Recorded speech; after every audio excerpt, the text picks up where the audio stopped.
هذه الزاوية جاءه الخبر بأنه من وزير الأوقاف، اختاره أهل الله قبل أن يختار يعني رسميا، لأنه كان مخلصا لأهل الله وخادم الله.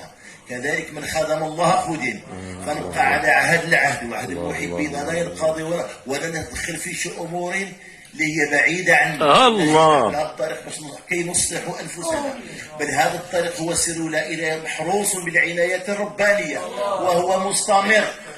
والفقير جاء ليصلح نفسه وليصاحب الشيخ والعارف، هذه المدرسة المحمدية الربانية، يصلح قلبه حتى ويطهر قلبه من الأضران والكادورات والأوساخ وعيوب الناس.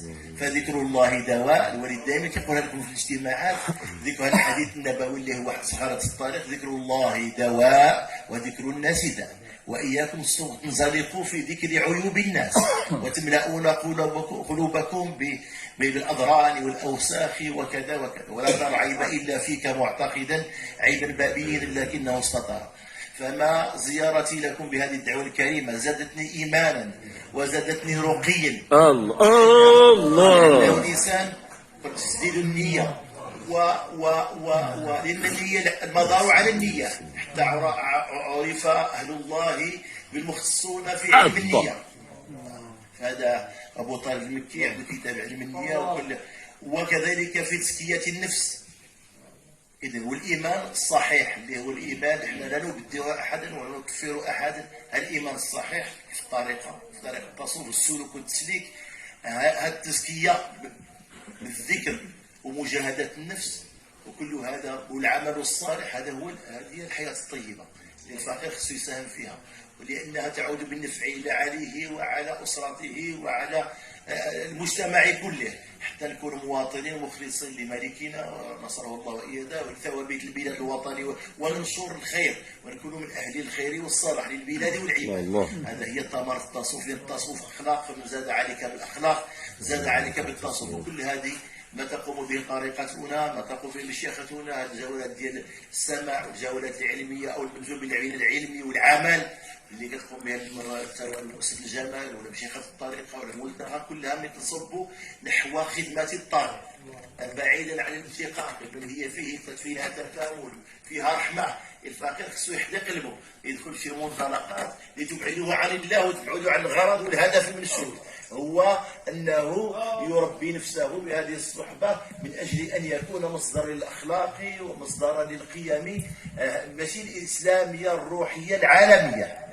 فلهذا كان أهل الله ما كانش عندهم مشكل الاندماج، كانوا سفراء إنما كانوا وارتحلوا، وكانوا يعني مواطنين عالميين أينما كانوا، ما عندهمش مشكل الاندماج مع الآخر، لأنه ليس لهم عدوهم نفسهم التي بين جنبي، لا تكره يهودي ولكن نصر يكره نفسك اللي بين جنبي. فلهذا لابد أن نفهم الطريق والذكر والتصوف، راه هو ماشي القيل والقال والعجب والرياء، بل الطريق هو التكامل، هو المحبة، هو الأخلاق المحمدية. الله وإن علمت شيء غابتك عنك أشياء، وعاش من عرف قدره وجلس دونه، وذلك فضل الله يؤتيه من يشاء. أتحسدون الناس على ما آتاهم الله من فضله؟ أتحسدون الناس على ما آتاهم، ماشي أنت اللي غادي دير هذا، ماشي ناس باش نعطيو المقام، ولا هو اللي يعطي المقام، وعلى حسب أولي العزم تأتي العزائم. هذا هو اللي كيعطي، هو المانع، هو المعطي، هو الكريم، هو الجواد. ولكن سيدنا محمد المحبة ديالو هو القاسم. أنا بمحبة رسول الله ومحبة الولاية المحمدي يزيدك من رزقك. سيدي هذا هو الطريق ديالنا، هو طريق الجد، طريق العمل. وهذه صفحة جديدة، فاليوم الرباني وفي 10 أواخر من رمضان لنتكامل بيننا، كان نكون كالبنيان المرصوص يسد بعضه في الجسد الواحد، باش نخدموا الطريق بجد وعمل. وكل شيء هذه الامتحانات الشيخ هو بيعطي واحد المقام يعرف الشقي والسعيد، والشيء أكد الوليد بكلمة معه أنني ربي أعطاني مقام نعرف الشقي والسعيد. هذا الوليد وقال كلام الوليد، كاين جانب مرضي وكاين جانب هو يهيم في أحوال ربانية. لا، ما عندناش الأدوات الاطلاع عليها، هذيك من خصوصية الشيخ المربي، وهذا فضل الله. ومن عاد لي ولي فقد انته بالحق. فالحمد لله خصنا نكونوا واعيين بهذه المساله. طريقنا ماشي طريق المؤامره، ماشي طريق المكايد، طريق الصفاء، طريق المحبه، طريق التعظيم.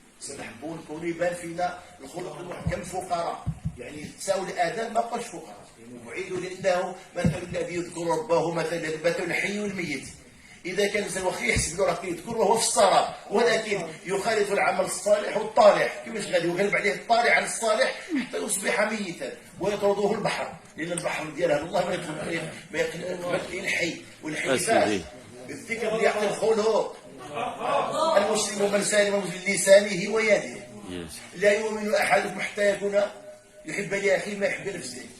الحديث الاخر وهو تخالف الطريق لنا جميعا، من كان يؤمن بالله واليوم الاخر فليكن خيرا وصمود. طريقنا وطريق التصوف كما قال السي احمد خصاص جزاه الله خير، طريق اهل الله في الكتب كاع الصوفيه هم مختصين بعلم النفس. النفس هي علم الصمت وعلم المحبه وعلم التعظيم وعلم السلام. اذا كان السلام سكن السلام في قلبك فانت تكون مصدر للسلام للاخرين، وينعكس سلوكا واخلاقا، وتكون تجري فيك، تكون سر الطريق وسر الشيخ فيك، وتكون هو كتب الشيخ.